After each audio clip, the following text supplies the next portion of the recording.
The Texas A&M quarterback situation is something we've talked about often on this channel, dating all the way back to spring practice, even before spring practice. We've had several film breakdowns over each guy, and we've kind of compared each guy. We've looked at quotes from coaches, from scouting reports, and we've kind of gone into a pretty decently deep dive over each guy. And so I think the competition is pretty close, but that's not what I want to talk about today. I want to talk about the surrounding cast. I think regardless who ends up winning the quarterback job, they have a lot of production returning that's going to help their kind of transition to the starting role be relatively smooth, right? As smooth as it can be in the SEC, but I think you'd rather have all this production returning than not. But again, you can, if you want kind of the deep dive over each quarterback, you can find those in our old videos if you're interested in that. Today will just be about the surrounding cast. We're going to dive into the film over 4 guys who I think can really help whoever wins the starting quarterback job break in. But before we do that, I want to encourage you to consider subscribing to our YouTube channel if you like any quarterback related content. If it's related to the quarterback position, it's fair game here. So let's dive into the content of the actual video. So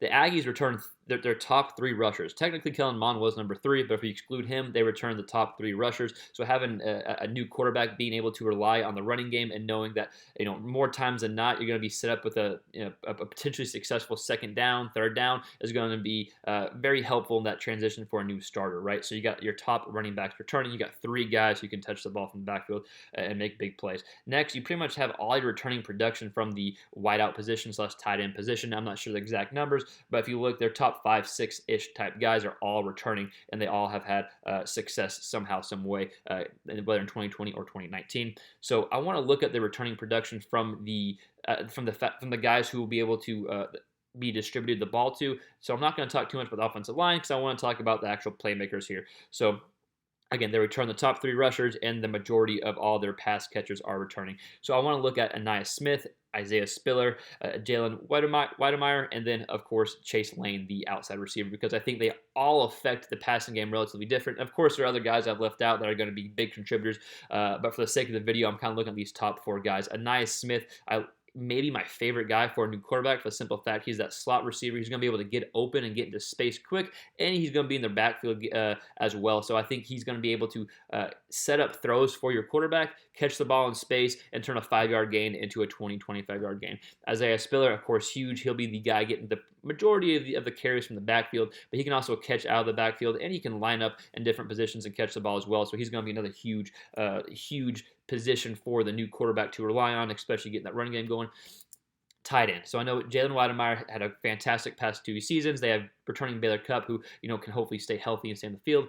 But let's just talk about Watermeyer for the simple fact he's been the guy the past 2 years. Having a solid tight end is huge for a new quarterback. He can get open in the middle of the field. He can make the end zone throws a lot easier having a big guy to look at, which we're going to look at several of these kind of film breakdowns of Watermeyer. He's in the end zone scoring touchdowns. That's huge for a new quarterback. Then Chase Lane, who started last year as the outside receiver in the majority of the games. That kind of completes the field, if you will. Now you have an outside threat who's only going to get better. So we have running back slash slot guys that are going to be able to get open and get the ball in space. We have the tight end that can help the middle of the field and end zone be a little easier for the quarterback. And then, of course, we have the outside threat with Chase Lane that can kind of complete the field presence that the quarterback will be able to throw the ball to. So these are the guys we're going to dive into. Sorry, I've been talking a little bit, but I wanted to explain why I think these guys can really help the new quarterback kind of break in smoothly, and why I think it's important that a new quarterback has these type of players to help him break in. So let's go ahead and dive into the actual film, and we'll see you in the back end. So here we have Nnia Smith in the slot. Let's go ahead and watch the play, then break it down in a little bit more detail. But a good job getting open. Good throw by Mont too, but a good job getting open, catching it, staying in bounds for the touchdown here. Again, his footwork is fantastic, something that Aggie fans already know. Let's watch this route here. Kind of a good delayed, kind of a fade route here towards the sideline. Get the little stutter step, then takes off. Good. Already has this guy beat right there. Safety can't get over in time. Does a good job staying in bounds there. So just the ability to get open, 1, and the ability to stay in bounds after the catch, 2. Again, going to help break in the new starting quarterback. Watch him stay in bounds. Great job there by Nnia Smith. So here's a Nnia Smith catching a touchdown against A&M out of the backfield. Just going to stop, just a check down, but watch his ability to stay in bounds. So it's what he does after the catch here that's impressive. Just kind of great footwork towards the sideline here. So nothing crazy there. Catches it, but then shows speed just to beat him to the sideline, stays in bounds too, and is able to get a touchdown there. So again, nothing impressive about the catch, but it's what he does after the catch that should excite A&M fans. And again, any quarterback will welcome the ability to throw 5 yards downfield, which ends up to be a 40-ish yard touchdown. Great job to stay in bounds. Here's a Nnia Smith lineup in the slot. We're going to see a quick, easy throw, quick, easy route to get open for Smith. It's a no-brainer. Again, a quarterback will welcome that easy throw anytime. But let's look at why it's such an easy throw. So let's look at how far off the DB is. So the DB is playing outside technique, outside the receiver. He's about, 6-7 yards off line of scrimmage. That's a no-brainer for a receiver like a Nnia Smith who can get open with his eyes closed against that type of coverage. And so it makes it easy throw for a quarterback there. Boom, we'll take that any time, especially breaking a new quarterback. That will be good to kind of give him that rhythm type easy throw to get in a groove. Good job by Smith getting open over the middle of the field. So here's Spiller lined up the bottom of the screen here. We've got man coverage. Probably press man here, I would say, even though Spiller's off the line of scrimmage. So it's a good comeback route. Just a 10-yard route. The DB does fall, but just the versatility to be out here shows his ability to pretty much have an effect on any play, regardless where he lines up. We'll watch that kind of one more time just to get a quick feel for it. Again, lined up here, press man. The DB does fall. Runs a good comeback route, though, ends up being a first down for the Aggies this play. So here we have Spiller coming out of the backfield on a good this little swing that turns into a little wheel route here. Is able to beat the guy covering him, catch that in space, and able to get a 30-plus yard gain here. Showing good ability as well to be very versatile as a back. Backer can't get there in time. No shot. Big-time mismatch. Good read there. Makes the guy miss to get a few extra yards as well. Let's go ahead and watch the other angle too because we're able to kind of see just a different view here. So I believe this is the backer that's supposed to be on man to him. So a big-time mismatch, right? Gets a slow start to begin with. No way he can catch up with him. It's just a good job utilizing him. Again, an easy play like that for the quarterback that can turn to 30 yards is very welcomed for the new quarterback.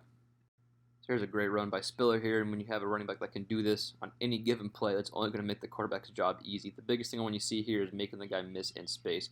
Great job there. So the hole is there.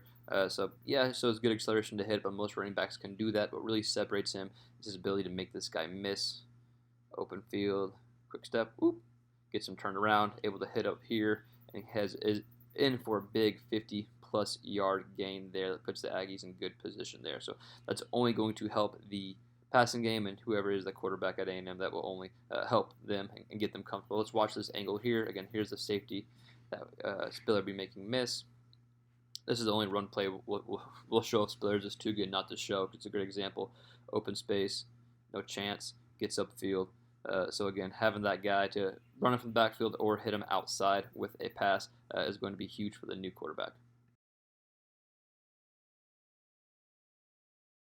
So here's a touchdown to Watermeyer again, the end zone, about 15 yards out. Just a little corner/out route here. Good job to get open, but again, the tight ends can be a new quarterback's best friend, just getting open in the middle of the field. Now it's a busted assignment. Still a good catch to kind of go up and get it. But again, I think he's going to be dangerous in the end zone again, and will help break in the new quarterback. We'll watch it from this angle real quick. See if we can see it. Yeah, touchdown by Watermeyer. Big fan of him.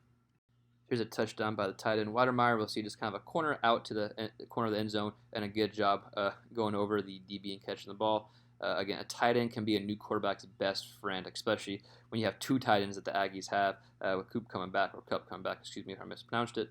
Again, he's right here. Let's see, can we see it from this angle? Yeah, able to get over. Good catch there. Tight end will be a new quarterback's best friend, especially in the end zone. Good catch by Watermeyer.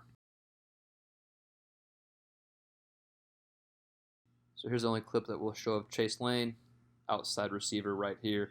Let's go and watch the play real quick, and then we'll kind of break it down. It's more of a busted assignment by the DB, but still I think Lane's going to be a big-time threat on the outside, and is really going to help kind of complete the overall passing game for Texas A&M. You need a big-time receiver on the outside to help you as a quarterback.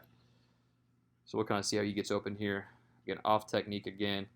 Eyes looking in, kind of a no-brainer, easy route there. But I think he's going to be a big-time threat downfield and is going to kind of help keep the offense spread out. This for the simple fact he'll be lining up on the outside a lot. So again, just a few clips over each guy, but I think with Smith, you saw him be able to get open from the backfield in the slot position, and I think you saw the good examples of how he can create space to catch the ball and really do special things with. But he can also be a threat downfield vertically, which we saw. Isaiah Spiller, I don't need to talk too much about him because he's one of the best best running backs in all of college football. But he can catch the ball in the backfield too. But I think his biggest threat is going to be just picking up yards on the ground. And then of course we got Chase Lane, who I think is going to be a big time threat this year. He kind of completes the outside position here. And then, of course, we have Jalen Watermeyer, who I think is going to be a big threat in the end zone again, and then kind of create the middle of the field to be more of a comfortable throwing lane for the new quarterback. So, again, I think having these four different style of threats, if you will, not necessarily players, but style of threats. Yes, great players, but you have several different options that will help the quarterback break in. So again, I like both quarterback, Haynes King and Zach Calzada. Regardless who wins, though, I think they're going to be in a good position to succeed. Even if there are some growing pains, I think that they have weapons around them that will help them transition. But I want to hear your thoughts. What do you think about A&M's supporting cast? How do you think the new quarterback will do? And we'll see you next time on our next quarterback-related video.